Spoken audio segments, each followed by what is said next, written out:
Kalau kita kembali ke kasus yang lalu, dulu gempar sekali, orang yang hanya bergaji 12 juta rupiah, Pas saat pas punya ini ya, harta, pas Sebelum. Gayus. Gayus, Sebelum saya. itu dia dulu punya harta 100 miliar rupiah. Gajinya cuma 12 juta rupiah begitu. Jadi banyak yang mempertanyakan dan saat itu disebut sebagai gunung es. Yang sekarang terjadi, apakah Pak Saud melihat oh sudah meleleh esnya atau sebenarnya cuma ganti aktor saja karena sistemnya yang tadi kan mintanya adalah perbaikan sistem supaya praktik korupsi ini nggak berulang, nggak merugikan negara, nggak merugikan WP yang taat bayar pajak. Iya. Jadi kalau saya lihat memang perubahannya nggak banyak. Saya mencoba mempelajari sejarah ya bahkan ya. Ketika merdeka itu Pak, katanya tax ratio kita itu 5%. Tahun 45 itu masih kocar-kacir. Terus naik 83 mulai baik naik. Kita peraturan baru dimulai 83 Pak. Self assessment segala macam itu. Tapi waktu itu dari official ke self ini kan itu jadi perubahan. Nah, itu yang kemudian masuk ke sistem target-target itu. Nah, itu yang menurut saya kalau Ilona tadi tanya kenapa kemudian ini berulang-ulang terus dan kemudian bagaimana sebenarnya tingkat greedy seseorang itu memang nggak ada limitnya. Ya, bagaimana kita bisa sistem memagarin itu gitu. Dan nggak semua juga kayak Gayus, ya kan Pak ya. Jadi maksud saya itu tetapi model-modelnya kan nggak jauh dari situ. Yang dilakukan itu kan hanya pengulangan aja. Terus kenapa kita nggak menyelesaikan mencari apa sih sebenarnya masalah utamanya ini, ya kan?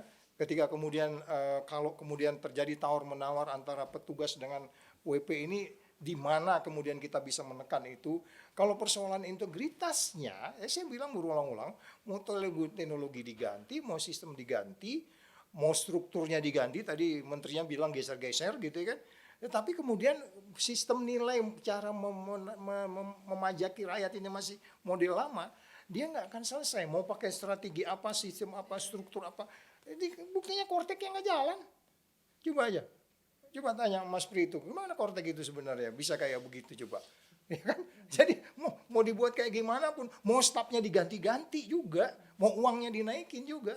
Karena yang bikin heran masyarakat itu juga Pak Saud, Pak Pri, muka tersangkanya dipajang, ketahuan, harusnya kan malu ya, ketahuan sama saudara, tetangga jadi pelaku korupsi, harusnya teman-teman sejawat begitu hati-hati dong, harusnya ya kalau pakai akal sehat hati-hati gitu kalau terlibat hal-hal yang tidak halal. Pengenalan pajak tadi sekali lagi memang normal, tapi kalau ada fee-nya itu yang haram begitu. Jadi apa yang membuat mereka tidak merasa malu meski melihat para senior penjahat-penjahat sebelumnya sudah terpampang mukanya sampai sekarang dibahas-bahas terus. Oh dulu kasusnya Gayus, dulu kasusnya Rafael, oh dulu ada ini disebutin. Namanya masuk di sejarah gitu, maksudnya kita jadi ingat. Tapi kenapa oknum pegawai pajak itu tampaknya yang nakal ini kayak nggak takut gitu kalau ketahuan. Apa sih Pak yang salah? Harusnya siapa sih yang tanggung jawab kalau kayak gini terus terjadi? Pertama pasti sistem nilai. Itu udah pasti ya kalau dalam pemberantasan korupsi itu pertama itu sistem nilainya.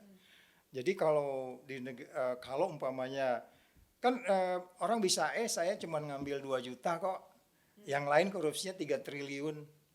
Nah itu korupsi itu bukan soal jumlahnya Ilona. Mau korupsi besar, kecil, mau luar biasa besarnya maupun kecil dan seterusnya, itu semua tidak mesti harus jadi dibeda-bedakan karena itu adalah merampok yang bukan dari haknya. Filosofi itu yang tidak dipahami. Jadi mereka tuh masih merasa bangga dalam hatinya, Tuhan tahu yang gua rampok ini segini dari yang dirampok oleh orang itu yang belum ketangkap sama KPK sekarang ini. Itu mereka ngomong loh. Nah, itu yang saya katakan kembali lagi kan akhirnya kita memberantas korupsi itu kan tidak fair kan. Bebas dari konflik kepentingan kita kan. Ini kan kita lihat ini, kenapa si WP yang ini aja dikerjain? Kenapa petugas pajak ini aja yang dikerjain? Kita nggak fair di dalam bekerja. Tidak akuntabel, nggak bebas konflik kepentingan, nggak transparan. Ini persoalan-persoalan banyak di sekitar pajak ini. Kenapa mesti WP yang sana? Kenapa yang nggak yang sana? Itu bukan soal besar kecil loh. 3 triliun diambil yang bukan haknya dengan 300.000 yang bukan haknya. Itu perbuatan yang seharusnya sama. Ini hanya masalah kesempatan saja. Jadi bagaimana kita melakukan penindakan anti korupsi ini yang harus dirubah juga. Sepanjang Gitu. Pak Saud menangani kasus korupsi perpajakan. Ada nggak sih Pak keterangan-keterangan yang membuat Bapak justru makin geleng-geleng kepala, kayak aneh gitu pengakuan? Salah satu kan tadi bilang mengaku bahwa orang yang ketahuan belum, saya ini nggak lebih banyak loh dibandingkan yang belum ketahuan. Ada nggak Pak yang lebih mind blowing? Kalau sejauh ini aku nggak dengar lebih dari itu ya. Cuman kita hanya bisa melihat dari bagaimana yang kita lihat dari bagaimana mereka menjelaskan kenapa mereka melakukan itu. Kayak udah biasa. Iya, sistemnya memang memungkinkan dia gitu. Sekarang gini aja deh, ada nggak eselon 3 itu tanpa diketahui oleh eselon 2, eselon 1-nya kelakuannya? Salah besar dia Pak, benar nggak Pak? Menterinya pun salah besar kalau dia tidak tahu dirjennya cuma main mata. Dirjennya juga nggak salah besar dia kalau nggak tahu eselon 2 tidak melakukan. Kan ini selalu berjenjang ini, mulai dari lapangan terus sampai ke atas segala macam. Nah, itu yang saya bilang, siapa yang sebenarnya bertanggung jawab di dalam struktur dalam bahasa dalam zamannya Pak Harto itu yang disebutnya pengawasan melekat itu ya. Nah, itu kan nggak ya waskat yang zaman dulu itu kan, yang waskat juga ya melekat sama lawan politik gitu kan.